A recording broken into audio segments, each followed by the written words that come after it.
To end tonight to that sickness saga at Olivet College. Officials there telling us that most of the students likely only thought they were sick, but weren't.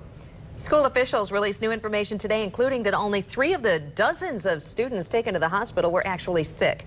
And 24-hour News 8's Joe LaFurgey is at the live desk with more. Joe? Well, at least seriously sick, Sue. Some of them had headaches and the common kind of thing you see any place, including a college campus. But 3 people really more seriously sick that were taken to the hospital. Things are back to normal at Blair Hall on the Olivet campus. All of this out of an overabundance of caution, but no one's questioning that response. The way I've kind of been explaining it to students is when you were little, your mom might put her hand on your forehead to see if you had a fever. And as it turns out, a few students did have a fever, some had headaches, but no more than you would normally expect out of the 1,000 students that live on the Olivet campus. 3 students fainted Wednesday between midnight and early afternoon. Since they all lived in Blair Hall, school officials and first responders became concerned. Could those illnesses be linked? So they evacuated the dorm and checked for carbon monoxide, but there wasn't a trace. In the meantime, dozens of students, many on the advice of school officials, went to the hospital to be checked out.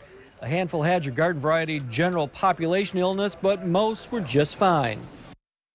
I'm not faulting the students in any way if they had any concerns, if they needed peace of mind. We didn't know what this was. School officials tell me this was a good exercise to test their response should another emergency happen on campus. At the live desk, Joe LaFurgey, 24-hour News 8. All right, Joe, thank you. And after learning that only a few of the students actually had any sort of ailment, we wanted to know why so many others thought they were sick. But when there's somebody else there who's also having those symptoms, it just keeps it in your mind, keeps you going back to it, and voila, you have the symptom.